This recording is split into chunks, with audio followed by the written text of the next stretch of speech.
귀한 찬송을 감사드립니다. 여러분, 우리 주 예수님을 사랑하십니까? 예수 그리스도는 어제나 오늘이나 영원토록 동일하십니다. 우리 기독교의 신앙은 살아계신 하나님을 만나는 체험입니다. 형식과 습관이 아닙니다. 오늘 예배를 통하여 살아계신 주님을 만나는 여러분 되시기를 바랍니다. 옆에 계신 분과 인사하겠습니다. 오늘은 참으로 좋은 날입니다. 사랑의 예수님이 우리와 함께 계십니다. 예수님 안에서 좋은 일이 있습니다.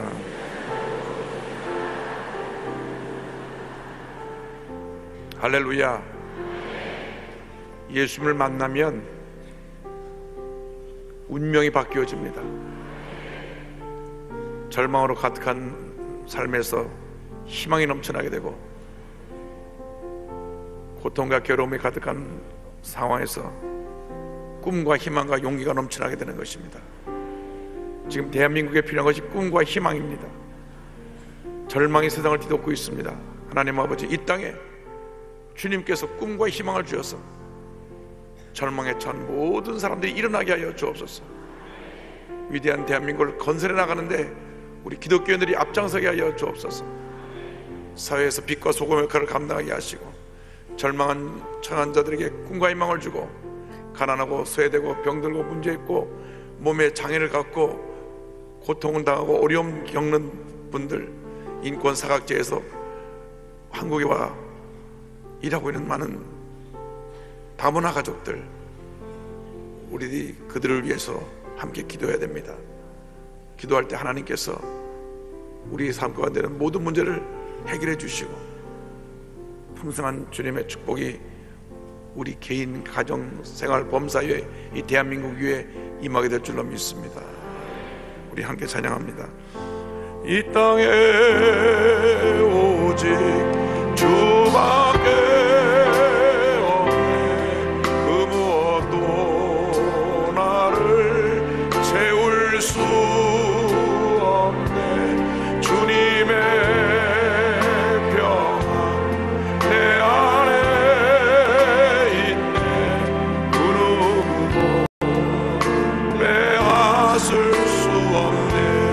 땅에 오직, 이 땅에 오직 주밖에 없네. 그 무엇도 나를 채울 수 없네. 주님의 평안 내 안에 있네. 그 누구도 빼앗을 수 땅에 오직 주밖에 없네. 그 무엇도 나를 채울 수 없네. 주님의 평안 내 안에 있네. 그 누구도 빼앗을 수 없네. 우리 다 같이 기도합니다. 주여, 주여, 주여. 하나님 아버지, 저희들이 함께 기도합니다. 절망으로 가득한 이 세상에 하나님의 은혜가 임하여 꿈과 희망이 다시금 꽃피게 하여 주옵소서. 더 이상 절망 가운데 주저앉아 있지 않게 하여 주시고, 꿈과 희망을 가지고 일어나 영광의 미를 향해 달려나갈 수 있도록 주님 도우시고 함께 하시고 은혜 내려 주옵소서. 주님의 백성들의 주 앞에 나와 주의 도우심을 간구합니다. 우리의 모든 죄와 허물을 용서하여 주시고 사하여 주시고, 저희 마음에 주님의 은혜로, 주님의 사랑으로, 주님의 치료로, 주님의 용서로 넘치게 채워주옵소서. 주님 사랑합니다. 주님 의지합니다. 주님 바라봅니다. 주 앞에 나와 기도하는 모든 신령들에게 은혜 내려 주옵소서. 오, 주의 역사하시고 함께 하시고 은혜 내려서 하나님의 영광만 나타나게 하여 주옵소서. 오늘 영상을 통해 함께 드리는 모든 예배 초소에 은혜 내려 주옵소서. 유아실과 부덕성전에서 예배를 소들함께 하였습니다. 위성을 통해 함께 예배드리는 제작교회, 지교회, 지성전, 직갈성전, 기도처, 지방교회, 특별히 개척교회, 교회 선교제교회, 굿TV를 통하여, 힘대례를 통하여 함께 예배드리는 모든 성들에게 은혜 되기를 간절히 바라옵니다. 오, 주님 보자고 주님 바라봅니다. 우리 여기 수목교회 붙들어 주시고 하나님의 영광을 나타나게 하여 주옵소서. 조용히 올라 목사님 붙들어 주셔서 하나님의 귀한 들을 겹치가 붙들어 은혜 들어 주옵시고 땅에로부터 영하고 유학까지 보내주실 때 원로장로의 연로장로의 영광 대학 장영국 대학 장영국 교회 함께 하시고 은혜 들어 주옵소서. 교회 모든 성사의 복을 내려 주옵소서. 여러분 여러 생애를 개척하는 모사님도 또 한사대학 수원대학교 메데스대학교 함께 하여 주옵소서. 불과 엘리국제와 자산대학과 수모모스미스와 세르벤송연합회와 하나님 아버지 보호심 불과를 보고 내려 주옵소서. 주님이여 함께 역사하여 주옵소서. 나라를 나타낸 대통령의 모든 지도자들에게 함께 하여 주옵소서. 이 땅에 분열과 누림과 갈등이 사라지게 하여 주옵시고 하나님 아버지 화해와 일치를 통해 남북 통일의 물꼬를 트시게 하여 주옵시고 북녘 땅에도 복음이 증거되어 하루속히 남북 출처만 함께 예배할 수 있는 겨날이다 오게 하여 주옵소서. 오늘 예배의 주 앞에 영광 돌립니다. 예배를 통해서 주님 홀로 영광 받으시고 주님 예배 시간 넘치는 날 채워주옵소서. 하나님 저희를 하나하나 만나주옵소서. 우리를 변화시켜 주시고 치유하시고 용서스럽게 하옵소서. 살아계신 주님이 우리 삶 가운데 역사하시고 변화시켜주시고 치료하시고 새롭게 하시는 일을 다 제맛대로 은혜들어 주옵소서. 오 주의 성령이여 주의 성령이여 임하시옵소서. 바람같이 불같이 생수같이 이것에 임하여 주옵소서. 할렐루야 할렐루야 할렐루야. 이 땅에 오직 주밖에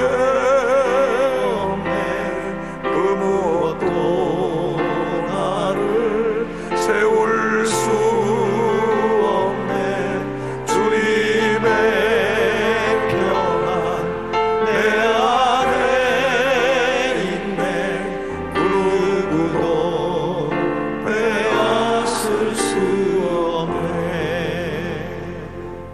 사랑과 은혜와 자비가 원하신 하나님 아버지, 우리에게 또 좋은 날을 허락해 주시고 거룩한 성일의 주 앞에 나와 예배드릴 수 있는 은혜를 주신 것을 감사합니다. 절망으로 가득한 일상에 주님 은혜를 내려주셔서 꿈과 희망이 꽃피어지게 하여 주옵시고 우리 마음 가운데는 모든 상처가 치료받고 하나님의 은혜가 임하여서 우리가 세상에 나가 하나님 영광 나타내며 빛과 소금 역할을 감당할 수 있도록 주님 은혜 내려 주옵소서. 이 예배를 통하여 주님 홀로 영광을 받으시옵소서. 예수님의 이름으로 기도 올리옵나이다. 아멘.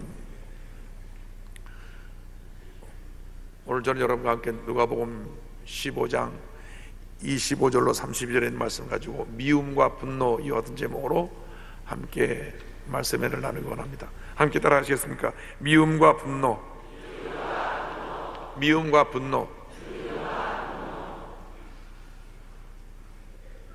온 세상이 미움과 분노로 뒤덮여 있는 것 같습니다.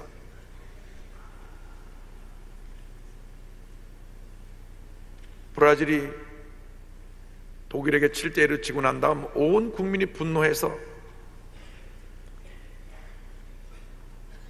그 한 번의 시합에서 그런 큰 스코어차로 짐으로 말미암아 대통령 위치까지 흔들리고 있다 그래요. 그만큼 기대가 컸다가 실망이 크고 실망이 크니까 그것이 분노로 바뀐 것입니다. 이상의 이와 같은 미움, 분노, 절망, 고통, 상처가 사람들을 낙심케 하고 어려움 가운데 빠지게 하고 있는데 그 어떤 것으로도 근본적인 문제를 해결할 수가 없습니다. 예수 그리스도 안에서 그 주님의 놀라운 사랑을 체험할 때만이 이와 같은 문제를 해결할 수가 있는 것입니다. 지난주에 우린 집을 나갔다 돌아온 탕자에 대해서 말씀을 나누었습니다. 그런데 이렇게 기쁘고 좋은 그 아들이 돌아와서 잔치하는 날에 미움과 분노로 가득했던 또 하나의 아들이 있었습니다. 그 집에서 집을 지키고 아버지를 도와 일을 열심히 했던 큰아들입니다. 큰아들은 동생이 돌아온 것을 기뻐하지 않았어요. 재산을 탕진하고 돌아온 동생에 대한 미움과 그 동생을 무조건 용서하고 잔치까지 베풀어 주신 아버님에 대한 분노가 그 마음 가운데 가득했습니다. 오늘 이 큰아들의 모습을 보면서 과연 우리의 삶은 어떠한가, 우리 자신을 살펴보는 귀한 은혜 시간 되기를 바랍니다. 먼저 분노하는 세대에 대해서 말씀을 드립니다. 아버지는 집 나갔다 돌아온 둘째 아들을 보고 너무너무 기쁘고 너무너무 좋아서 목욕을 시키고 좋은 옷을 입히고 손에 가락지를 끼우고 살찐 송아지를 잡아서 잔치를 베풀고 동네 사람을 초청합니다. 밭에 나가서 일하다가 큰아들이 돌아오는데 집에서 잔치 소리가 나고 음악 소리가 들리고 무슨 일인가 했습니다. 누가복음 15장 25절에 맏아들은 밭에 있다가 돌아와 집에 가까이 왔을 때 풍악과 춤춘 소리를 듣고 성경을 말씀합니다. 그때 하인이 나와 큰아들을 맞이하자 무슨 일이냐고 물었습니다. 26절로 20절에 한 종을 불러 이 무슨 일인가 물은데 대답하되 당신의 동생이 돌아왔음에 당신의 아버지가 건강한 그를 다시 맞아들이게 됨으로 인하여 살찐 송아지를 잡았나이다 하니, 이 말을 듣고 큰아들이 분노했습니다. 아니, 재산을 가져다 탕진하고 집안에 망신을 시키고 온갖 문제를 다 익히고 돌아온 그 녀석을 쫓아내지 못할 망정 그 동생을 위하여 잔치를 베풀고 한 이 모든 일에 대해서 심히 분노하고 아버지에 대한 원망이 가득했습니다. 화가 나서 난 안 들어가겠다고 하니까 아버지가 이 소식을 듣고 안에서 뛰쳐나오셨습니다. 15장 28절 보니까 그가 노하여 들어가고자 하지 아니하거늘 아버지가 나와서 권한대. 얘야 들어가자. 너 동생이 왔잖니? 동생이 살아 돌아온 것도 얼마나 기쁜 일이냐. 안 들어갑니다. 마음대로 잔치는 하세요. 아버지 재산을 다 갖다가 나가서 그렇게 술 마시고 허랑방탕하고 다 탕진하고 돌아온 그 녀석이 뭐라고 이렇게 잔치까지 베풀어 줍니까? 여러분, 동생에 대한 미움, 아버지에 대한 분노가 그 큰아들의 마음에 가득했습니다. 오늘 우리는 이 같은 분노의 시대에 살고 있습니다. 부부간에 분노가 가득해서 가정이 깨어집니다. 부모 자식 간에 분노가 가득합니다. 제가 지난 금요일 날 한 목사님 말씀을 들으니까 일찍이 어머니와 아버지가 헤어져서 어머니랑 살고 있는 중3짜리 아들이 있는데 마음속에 미움과 분노가 가득해가지고 홀어머니가 자기를 데리고 사니까 넉넉지 못해요.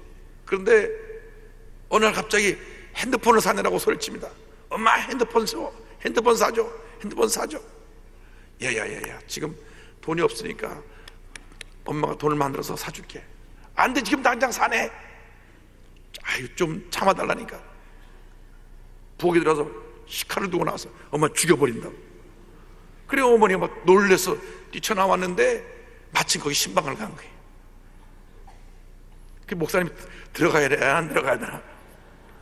부역장들이 옆에서 지켜보고 있는데 칼을 들고 엄마 죽여버리겠다고.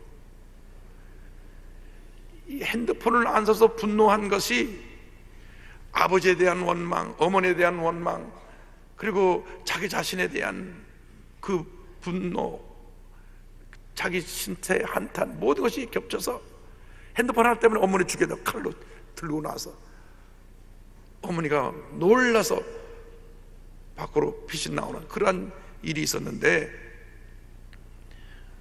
목사님이 기도하고 들어가셔서 그냥 그 아이를 껴안고 한참 우셨대요. 그 눈물에 그 아이가 녹아진 것입니다. 한 번도 아버지가 따뜻하게 자기를 품어준 적이 없고 늘 소리만 치고 때리고 했던 그러한 아버지에 대한 이그러진 자화상이 왜 낯선 사람이 와서 교회에서 왔다 하는데 자기를 끌어안고 눈물을 흘려주니까 그 아이가 변화되어서 예수 잘 믿는 주님의 자녀가 되었다고 합니다. 할렐루야. 분노가 가득한 게 분노가. 여객선이 침몰하고 전방 취업해서 총으로 젊은 청년들이 죽고 화재 사건이 나서 사람이 죽고 온 국민이 분노하고 있는 것입니다. 여러분, 희노애락은 인간의 기본 감정입니다. 기쁠 때 웃고 즐거워하고 슬플 때 눈물 흘리고 또 속상할 때 또 화도 내고. 그런데 문제는 이 분노를 잘 다스리지 못하면 이 분노가 자신을 파멸시키고 이웃을 파멸시키고 사회를 파멸시킨다는 것을 기억해야 합니다. 그래서 에베소 4장 21절에 우리에게 권면하는 말씀이 있습니다. 분을 내어도 죄를 짓지 말며 해가 지도록 분을 품지 말고 그랬습니다. 화가 나는 일이 있어도 빨리 마음을 가라앉히고 저녁 늦게까지 그 분을 품고 있지 말아라. 왜? 이 분을 품고 있는 것이 그 마음속에 위험을 가져오고 증오를 가져오면 예측하지 못하는 큰 사고를 일으키기 때문에 분노를 다스리라고 성경은 말씀합니다. 인류의 조상 아담과 하와가 에덴동에서 나온 후에 아들을 둘을 낳았는데 첫째가 가인이고 둘째가 아벨입니다. 그런데 하나님이 농사를 짓는 가인의 제사는 받지 않으시고 어린 양의 첫 새끼를, 그 어린 양을 하나님께 바친, 피해자를 바친 아벨의 제사만 받으셨을 때 가인이 분노했어요. 왜 내가 드린 곡식은 받지 않고 내 동생이 드린 어린 양만 받았나? 분노했습니다. 그리고 들여나가서 돌로 쳐 죽였습니다. 하나님 앞에 분노하고 동생 앞에 분노하고 자신에게 분노해서 분노의 결과로 동생을 돌로 쳐 죽인 인류 최초의 살인자가 된 것입니다. 여러분, 마음속에 분노와 미움을 제거해야 합니다. 요한일서 3장 15절에 이와 같이 우리에게 경고합니다. 그 형제를 미워하는 자마다 살인하는 자니. 그래요. 저는 어떤 분이 그런 말씀하신 거 들었어요. 어떤 사람이 너무 미워갖고 소리 없는 총에서 확 쏴서 다 죽여버렸으면 좋겠다. 여러분, 성경은 이미 미워할 때 그를 살인한 것과 다름없다고 말씀합니다. 왜? 이것이 깊어져서 자기의 감정이 절대되지 않고 컨트롤되지 않을 때 행동으로 옮길 수 있게 되기 때문인 것입니다. 여러분, 어떤 경우에도 분을 계속 품고 있지 말아야 합니다. 분노는 우리를 그렇게 파괴시키고 또 악한 마귀가 역사하도록 그 기회를 제공하는 것입니다. 사울 왕이 민족의 영웅인 다윗을 미워하고 그를 향해 분노하니까 그를 죽일 마음을 집어넣어서 그를 향해서 창을 던지고 군사를 풀여 그를 죽이라고 하는 명령을 내리게 되었습니다. 결국 이 사울왕은 스스로 악진에 사로잡히기도 하고 마지막 전쟁터에서 비참한 최후를 마칩니다. 미움과 분노는 불신과 대립, 갈등만 깊어질 뿐 어떤 문제 해결도 가져오지 않는 것입니다. 여러분 마음속에 어떤 미움이 있든지 분노가 있든지 이 시간 다 십자가 밑에 내려오시기 바랍니다. 분노는 다툼을 일으키고 분노는 건강을 해치고 분노는 개인의 마음뿐 아니라 삶을 파괴하고 가정을 파괴하고 이웃에게 악영향을 미치게 되는 것입니다. 미국 피츠버그 대학의 카렌 매슈스 박사는 분노를 마음속에 묻어두는 여성은 뇌혈액을 공급하는 경동맥이 두꺼워져 동맥경화의 위험이 높다는 결과를 발표했습니다. 이런 조사 발표를 그 정신의학 전문지에 냈는데 200명의 성인 여성을 대상으로 조사한 결과 분노를 마음에 담아두는 여성은 동맥경화의 전조인 경동맥이 두꺼워지는 현상이 나타난다. 이 카렌 맨슈스 박사는 남자들이 이 화를 냈을 때 심장마비가 오기 쉽다고 하는 그 연구 발표도 하고, 또 여자들이 분노를 담고 있으면 이 동맥경화증이 생겨서 결국 위험이 다가온다는 것을 발표한 것입니다. 결국 분노는 우리에게 이러한 악영향을 미치는 것입니다. 분노는 판단력을 잃게 합니다. 모세가 가나안 입구까지 왔을 때 백성들이 불평하면서 물을 달라고 하니까 하나님이 바위에게 명하여 물을 내라 그랬습니다. 그런데 백성들이 너무 미웠어요. 분노했어요. 그래서 지팡이를 들어서 내가 너희에게 물을 내랴 하고 화를 내고 바위를 3번 침으로 말미암아 그 분노한 사건으로 하나님이 예비하신 약속의 땅 가나안에 들어가지 못하고 그 입구까지만 저들을 인도한 것입니다. 스데반 집사가 말씀을 전할 때, 공회에서 말씀을 전할 때 예수님을 십자가에 못 박았던 사람들이 그 말을 듣고 분노했습니다. 결국 스데반 집사를 돌로 쳐 죽여서 스데반 집사가 인류 교회 최초의 순교자가 된 것입니다. 사도행전 7장 54절에 말씀합니다. 그들이 이 말을 듣고 마음에 찔려 그를 향하여 이를 갈거늘 57절 58절에 그들이 큰 소리를 지르며 귀를 막고 일제히 그에게 달려들어 성 밖으로 내치고 돌로 칠세 증인들이 옷을 벗어 사울이라 하는 청년의 발 앞에 두니라. 분노를 억제하고 분노를 잘 다스리시기를 바랍니다. 여러분, 2003년 2월 18일 대구 지하철 화재 참사 방화범인 김모 씨는 뇌졸중으로 쓰러진 다음 오른쪽 상하반신 마비가 왔는데 자신을 고쳐주지 못하는 그 의사에 대해서 분노해서 불특정 다수에게 그냥 불을 지름으로 말며 큰 피해를 입힌 겁니다. 또 2008년 국보 1호 숭례문을 불태운 최모 씨도 배우자 자식 간의 관계가 좋지 않고 토지 보상 문제로 기관과 송사를 벌이다가 판결이 나쁘게 나오자, 자기에게 불리하게 나오자 이와 같은 범행을 저지른 것입니다. 이러한 사건들에 대해서 중앙일보 이규현 논설위원이 이와 같은 기사를 썼습니다. 이런 사건들은 억울한 일을 당하여 분노를 참아내지 못하고 벌어진 일들이다. 배려, 관용이 적고 경쟁, 모멸이 폭주하는 사회에서 화가 난 운둔자의 수는 빠르게 늘어나고 있다 그랬습니다. 그러나 우리의 구세주 예수 그리스도는 그 고난 당하실 때 분노하지 않으셨습니다. 이사야 53장 10절에 그가 곤욕을 당하여 괴로울 때에도 그의 입을 열지 아니하였으며 마치 도수장으로 끌려가는 어린 양과 털 깎는 자 앞에서 잠잠한 양같이 그의 입을 열지 아니하였다. 여러분, 분노가 일어날 때 예수님을 바라보고 분노를 다스리시기를 바랍니다. 성내는 것이 하나님의 의를 이루지 못하고 분노할 때 오히려 많은 실수를 하게 되는 것입니다.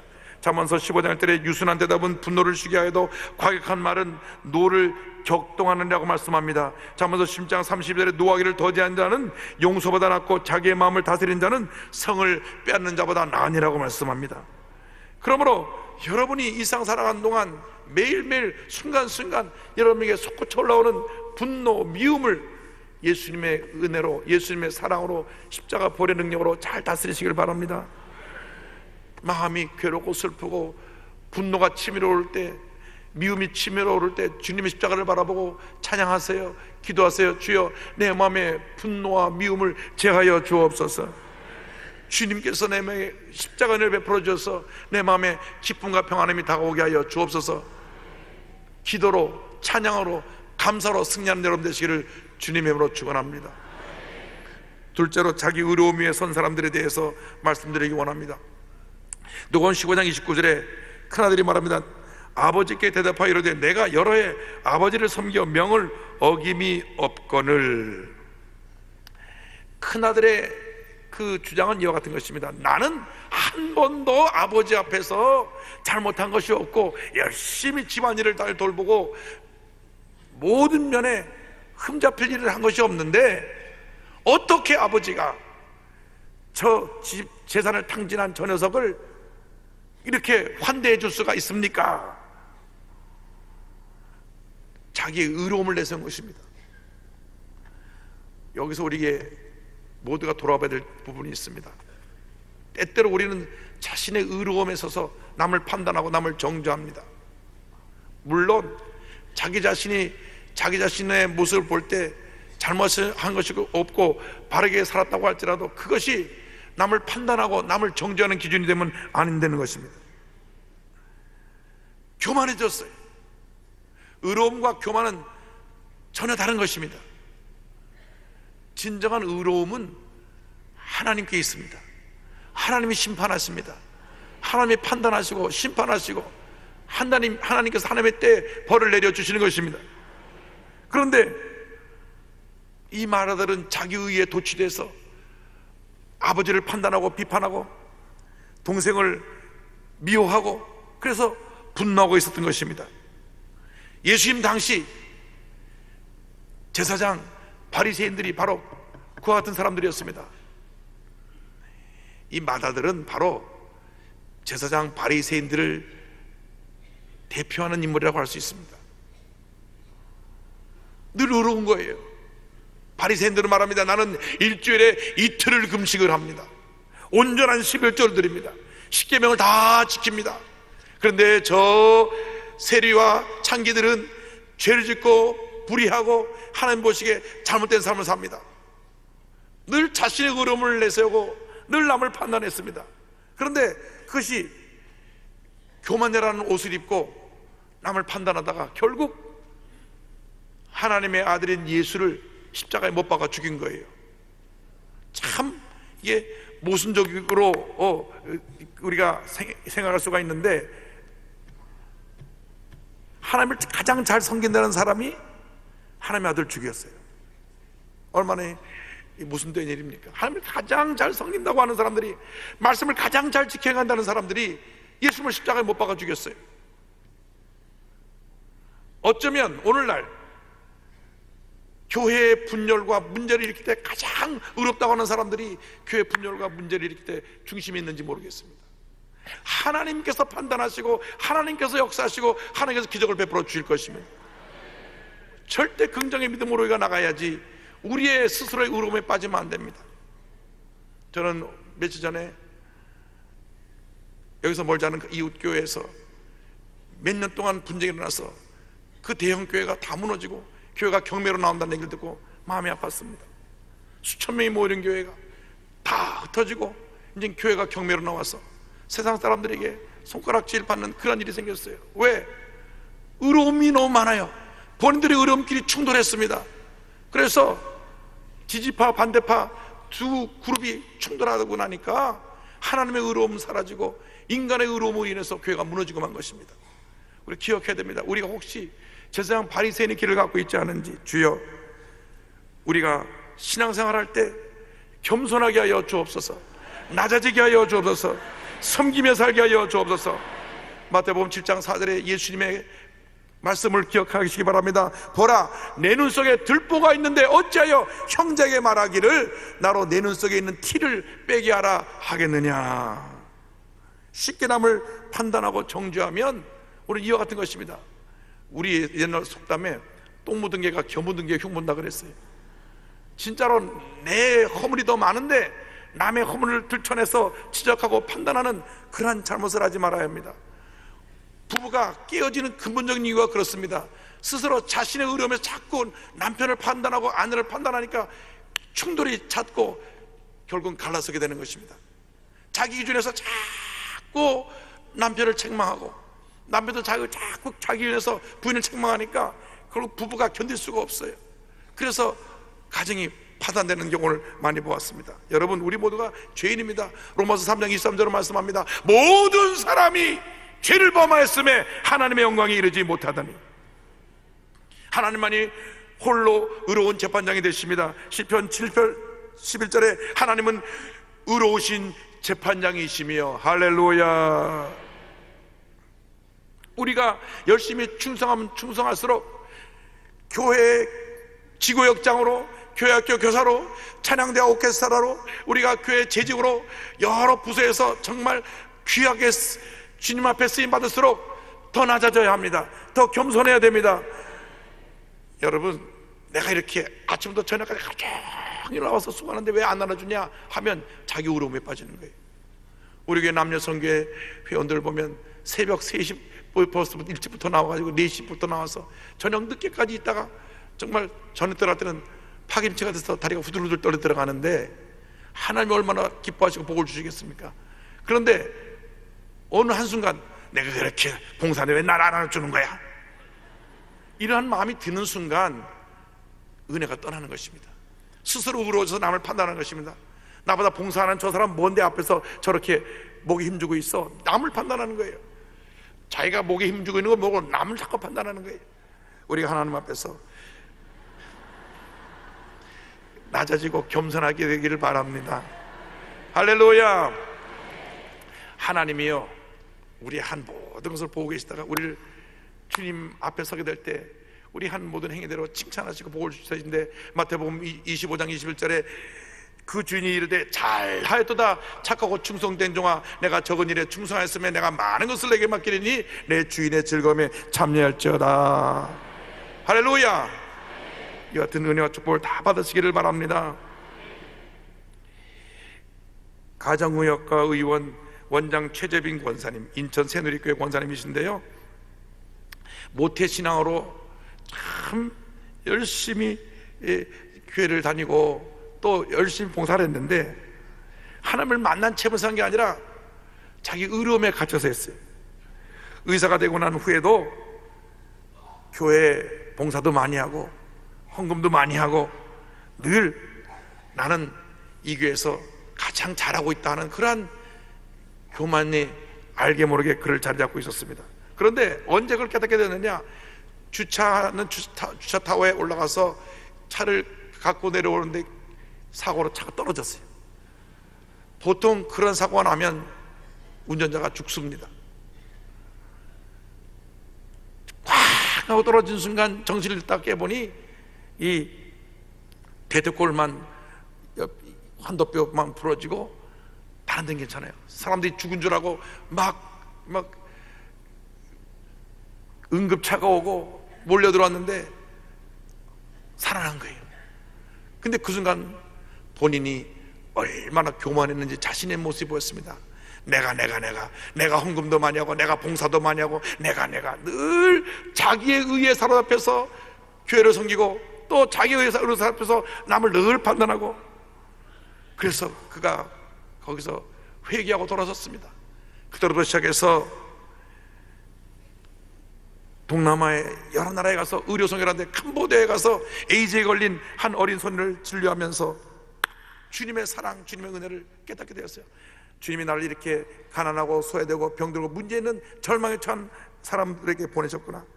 그로부터 시작해서 매달 에이즈 아이를 치료하기 위해서 후원하고 또 캄보디아에 우물을 만들어서 저들을 사랑으로 섬기고 있는 그러한 귀한 의료 선교사가 됐습니다. 이렇게 고백합니다. 지난날 저는 이기적인 야곱이었습니다. 자기의 의료움에 빠져 남을 쉽게 판단하고 비교의식에 사로잡혀 남보다 대접받기를 원하는 맏아들 탕자처럼 살았습니다. 그러나 이제 하나님께서 이 땅의 모든 사람들을 공평하게 사랑하신다는 것을 깨달았습니다. 저는 이제 더 이상 주인공이 아닌 하나님의 심부름꾼입니다. 이제는 하나님만 의지하며 하나님께 업혀가는 삶을 살겠습니다. 주님께서 주신 열정과 사랑으로 주님의 십자가만 자랑하고 전도하며 의료 선교로 하나님의 사랑을 실천하겠습니다. 할렐루야. 하나님께 영광 돌립니다. 셋째로 맏아들의 부정적 자화상에 대해서 함께 생각해 보기 원합니다. 15장 29절에 이렇게 말씀합니다. 내게는 염소 새끼라도 주어 나와 내 벗으로 즐기게 하신 일이 없더니. 맏아들은 그 집의 상속자입니다. 얼마 있지 않으면 아버지 것이 다 자기 것이 됩니다. 부족한 것이 없습니다. 그런데 아버지에 대해서 원망하고 불평하면서, 아버지 어찌 그럴 수가 있습니까? 재단 탕진하고 돌아온 저 녀석에게는 잔치를 베풀어주고 살진 송아지를 잡아주고 내게는 염소 새끼 한 마리 잡아주지 않았어. 이럴 수가 있습니까? 그 마음속에 일그러진 자화상, 아버지에 대한 부정적인 자화상, 아버지를 아주 인색하고 엄격하고 야단만 치고 사랑을 베풀지 않은 그런 아버지, 그리고 오히려 판단 기준이 잘못돼서 저렇게 타락하고 나가서 잘못돼서 돌아온 아들이나 동생이나 돌보는 그러한 아버지로 자기가 생각해서 분노하고 아버지에게 대든 것입니다. 여러분, 아버지에 대한 부정적 이미지가 자기 자신의 자화상을 부정적으로 만들어 놓은 것입니다. 자기 자신이 긍정적인 자화상을 가졌다면 아버지들 그렇게 항의하고 대들지 않았을 것입니다. 15장 3절에 이와 같이 이어서 말합니다. 아버지의 살림을 창녀들과 함께 삼켜버린 이 아들이 돌아오매 이를 위하여 살진 송아지를 잡으셨나이다. 동생을 동생이라고 표현하지 않았어요. 이 아들 녀석이, 아버지의 아들이, 자기 동생이 아니라 아버지의 아들이, 표현을 보세요. 아버지에 대해서 분노하고 동생에 대해서 분노합니다. 동생으로 인정하지 않아요. 당신이 그렇게 문제가 있는 아버지고 당신 아들이 문제가 있는 아들입니다. 자기는 자기가 아버지 아닌가. 아버지에서 철저하게 부정적입니다. 자기에게는 염색해 한 마리 잡아주지 않는 그런 아버지로 그가 이야기를 한 것입니다. 아버지가 말씀합니다. 누가복음 15장 31절 30절에 아버지가 이르되 예 너는 항상 나와 함께 있으니 내 것이 다 내 것이로되 이 동생은 죽었다가 살아났으며 내가 잃었다가 얻었기로 우리가 즐거워하고 기뻐하는 것이 마땅하다 하니라. 내 것이 다 내 것인데 내가 왜 불평하고 원망하느냐. 하나님은 사랑이십니다. 우리를 너무나 사랑하셔서 독생성자 예수님을 우리에게 값없이 선물로 주셨습니다. 요한복음 3장 11절 우리가 다 같이 고백합니다. 하나님이 세상을 이처럼 사랑하사 독생자를 주셨으니 이는 그를 믿는 자마다 멸망하지 않고 영생을 얻게 하려 하심이라. 오늘 이 시간 하나님의 사랑을 회복하시기 바랍니다. 하나님은 참으로 좋으신 하나님이십니다. 지금 나를 사랑하고 계십니다. 긍정적인 자상을 회복하는 여러분 되시기를 바랍니다. 지금까지 여러분이 어떻게 산 것이 중요한 것이 아닙니다. 어떠한 부정적인 자상을 가지고 늘 원망하고 불평하고 부모님을 탓하고 남을 저주하고 분노 속에 살았는지 몰라도 오늘 이 시간 여러분의 삶이 완전히 바뀌어져서 내가 믿고 섬긴 하나님은 참으로 좋으신 하나님이시다. 나는 하나님께 사랑받고 있다. 할렐루야. 따라서요. 나는 하나님께 사랑받고 있습니다. 나의 하나님은 참으로 좋으신 하나님이십니다. 할렐루야. 우리가 믿고 섬기는 하나님은 참으로 좋으신 하나님이십니다. 온 세상 사람이 우리를 버리고 우리를 사람 취급하지 않아도 하나님은 우리를 끌어안고 우리를 주의 사랑의 품에 안아주시고 용서하시고 우리를 상처를 씻어주시고 치료해 주시고 우리에게 잔치를 베풀어 주시는 참으로 좋으신 하나님이신 것입니다. 우리는 주 앞에 사랑받고 있습니다. 감사해야 됩니다. 절대 긍정, 절대 감사로 나가야 할 것입니다. 보비 조모 박사의 사이버네틱스 2000에 나온 책에 보면 코끼리 아저씨의 족쇄라는 얘기가 나옵니다. 큰 코끼리가 뒷다리에 아주 족쇄를 5cm도 안 되는 그 족쇄를 하나 차고 있는데 그 기둥에 매서 발을 탁 들기만 하면 뽑힐 텐데도 기둥 젖을 맴돌 뿐 빠져나가질 못한대요. 왜 그러냐? 아주 어릴 때부터 요 작은 족쇄에 딱 매어 있는데 어릴 때 몇 번이 그걸 빼보려고 했는데도 어린 코끼리가 그 족쇄를 뺄 수가 없었어요. 그러니까 크고 나서도 발만 들면 빠지는데도 뺄 생각을 못 하는 거예요.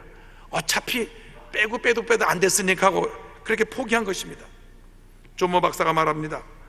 많은 사람들이 이 코끼리처럼 부정적인 자아상에 갇혀서 얼마든지 보다 나은 삶을 살 수 있는데도 예전처럼 살아가고 있습니다. 그것은 부정적인 자아상을 긍정적인 자아상으로 바꾸지 못했기 때문입니다.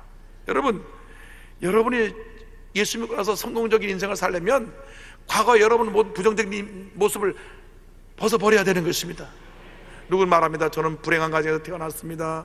아버지께 버림받았습니다. 어머니께 사랑을 받아본 적이 없습니다. 저는 고아로 들었습니다. 여러분, 이건 아무런 상관이 없어요. 이전 것은 지나갔으니 보라 새 것이 되었다. 주님 말씀하시는 것입니다. 여러분, 주님 앞에서 축복받은 하나님의 자녀가 되었습니다. 여러분 앞에 축복의 미래가 펼쳐져 있는 것입니다. 절대 긍정의 믿음으로 나아갈 때 하나님 이름을 통해서 놀라운 일을 이루어 주시는 것입니다.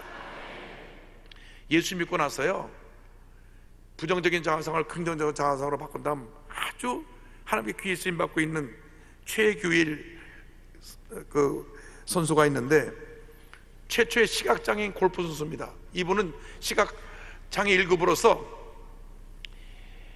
이게 앞에 있는 걸 볼 수 없고 밝고 어두운 것밖에 보지 못해요. 그런데 어떻게 이분이 나가서 세계 시각장애인 대회에서 3위까지 했느냐? 자아상을 바꿨기 때문에 그래요. 원래 이분은 보석 세공을 하는 그러한 손재주가 많은 분이었습니다. 그래서 돈도 많이 벌었어요. 근데 어느 날 보석의 흠집을 자꾸 닦는데 흠집이 안 닦여지는 거예요. 병원에 가서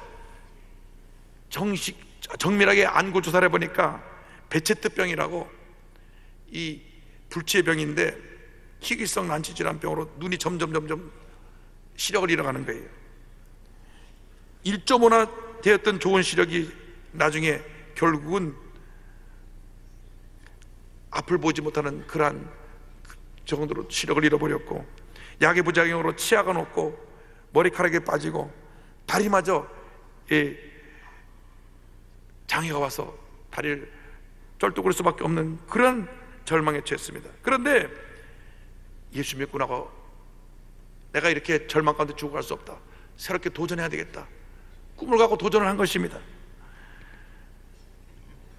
긍정적인 생각을 가지고 맹인학교에 들어가고 난 다음 골프를 배우게 되었는데요, 눈 뜬 사람도 없고 공 치기 힘든데, 눈 감은 사람이 밑에 어디 공 있는 데만 지시해 주면 공을 치는데 얼마나 훈련을 많이 했는지 옆에서 얘기만 해주면 공을 정확하게 쳐냅니다. 그래서 2008년에 경력 1년 만에 국내대회 1위를 하고 2009년에 도쿄에서 열린 세계 시각장애인 골프대회에서 3위를 합니다. 할렐루야. 아들이 옆에서 가이드 해주는데요, 나중에 그분 간증 보니까 그의 아내 된 분도 베체트병으로 앞을 못 보는 분이에요. 그런데 믿음으로 하나가 됐어요. 이런 고백을 했습니다. 시각장애라는 진단을 받을 때 모든 것이 무너졌습니다. 몸에 이상이 생기자 가정도 불화가 생겼고, 아픔을 참기 위해 약을 먹었는데 부작용으로 심장이 찢어져 혈로를 보기도 했습니다. 가정 불화로 인해 반항심이 생긴 아들에게 아무것도 해줄 것이 없다는 것이 세상을 보지 못하는 것보다 더 두려웠습니다. 그렇게 눈이 차츰 빛을 잃어갈 즈음 앞이 보이지 않아도 얼마든지 할 수 있는 일이 있다, 열심히 살아가는 당당한 아버지가 되자고 긍정적인 마음을 갖자 골프 선수의 길이 열렸습니다. 이어 하나님께서는 세계에 알려진 골프 선수가 되게 하셨고 자랑스러운 아버지가 되게 하셨습니다. 할렐루야.